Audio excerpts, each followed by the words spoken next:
गाय चोरीच्या संशयावरून तिघांनी एक दलित तरुणाला बेदम मारहाण केल्याची घटना नुकतीच घडली होती। या घटनेचे सर्वत्र तीव्र पडसाद उमटू लागले असून या प्रकरणातील आरोपींवर कठोर कारवाई करण्यात यावी या मागणीसाठी दलित संघटनांनी खामगाव बंदची हाक दिली होती। याला खामगावकरांनी उत्स्फूर्त प्रतिसाद देत कडकडीत बंद पाडला। आवश्यक सेवा वगळता शहरातील सर्व दुकाने बंद असल्याचे दिसून आले। खामगाव बस स्थानकासमोर 23 जुलै रोजी रोहन पैठणकर हा युवक बसलेला असताना गाय चोरीच्या संशयावरून त्याला काही जणांनी उचलून नेत निर्वस्त्र करून बेदम मारहाण केली होती। ही घटना उघडकीस येताच शहरात एकच खळबळ उडाली। या प्रकरणी पोलिसांनी सदर युवकांच्या तक्रारीवरून रोहित पगारिया, गब्बू गुजरीवाल व प्रशांत गोपाल संगेल या तिघांविरुद्ध अॅट्रॉसिटीसह विविध कलमान्वये गुन्हे दाखल केले आहेत।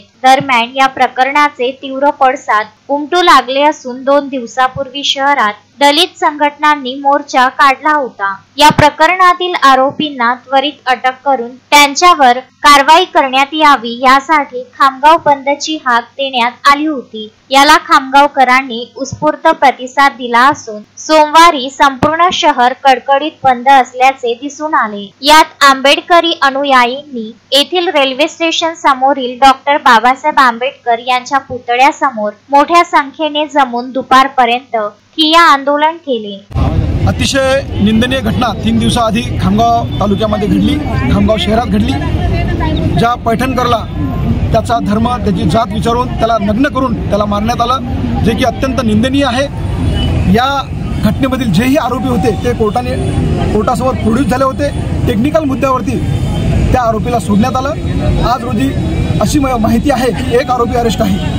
या 2 आरोपीला लवकरात लवकर पोलीस प्रशासनाने अटक करावी आणि या दोन्ही आरोपीवरती आणि 3 आरोपी, जो एक अटक आहे आणि 2 फरार जे आरोपी आहेत त्या तिघांवरती मकोका NDPA हे ज्या ॲक्ट आहेत त्या ॲक्ट अंतर्गत त्याच्यावर कारवाई करण्यात यावी आणि त्याचं जे संघटन आहे जो सांगते की ज्या संघटनेखाली तो काम करते त्या संघटनेवर सुद्धा बंदी आणावी। त्याच्यावरती सुद्धा याच्यानंतर फार मोठ्या प्रमाणात आंदोलन छेडण्यात येईल आणि ज्या ज्या टेक्निकल मुद्दे आहेत त्या टेक्निकल मुद्द्यावरती सुद्धा वंचित बहुजन आघाडी SP ऑफिसला भेटून इतर ज्या ज्या चुका झालेल्या आहेत त्या चुका पोलिसांच्या निदर्शनात आणून देईल। तरी हा बंद ज्या व्यापाऱ्यांनी आम्हाला सहकार्य केलं त्यांचे आभार मानतो।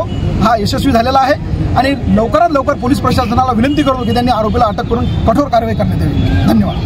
या प्रकरणातील आरोपींवर कठोरात कठोर कारवाई करण्यात यावी, अन्यथा त्यापेक्षा आणखी तीव्र स्वरूपाचे आंदोलन करण्याचा इशारा या निमित्ताने दलित संघटनांनी दिला आहे। घडलेली घटना अत्यंत निंदनीय आहे, माणुसकीला काळीमा फासणारी आहे। त्या घटनेचं समर्थन कुठलाही समाज, जात, धर्म, पंथ हा करत नाही हे खामगाववासियांनी, नगरवासियांनी दाखवून दिलं। वंचित बहुजन आघाडीने केलेल्या बंदच्या आव्हानाला संपूर्ण व्यापारी वर्गानं आणि दुकानदार वर्गानं भरभरून प्रतिसाद दिला, त्याच्याबद्दल सर्वांचे धन्यवाद मानतो।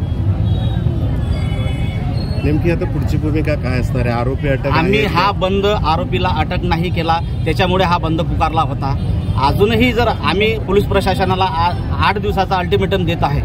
8 दिवसाच्या आत जर आरोपीला आणखीन जर अटक नाही केलं तर आम्ही संविधानिक मार्गाने आणि लोकशाही मार्गाने जे बी रस्ते असतील ते वापरून आम्ही हे आंदोलन अजून तीव्र स्वरूपाचं करून आणखीन आंदोलन करणार। पीडित तरुणाची आता सध्या प्रकृती कशी आहे? त्याला मदत सरकारकडून मिळाली आहे? नाही, कुठल्याच प्रकारची त्याला मदत मिळालेली नाही आहे। कोणते आमदार, खासदार कोणीही त्यांना पाहायला सुद्धा गेलेलं नाही आहे। इथं खामगावमध्ये त्याची ट्रीटमेंट झालं नाही म्हणून त्याला आम्ही अकोल्यामध्ये जिल्हा रुग्णालयामध्ये त्याला ॲडमिट केलेलं आहे। त्याच्या नाकाचा हाड तुटलेला आहे, एक डोळा निकामी झालेला आहे। सरकारकडून त्याला काही मदत मिळाली नाही, त्याला 1 रुपयाची सुद्धा मदत मिळाली। मोहम्मद फारूक, विदर्भ न्यूज, खामगाव।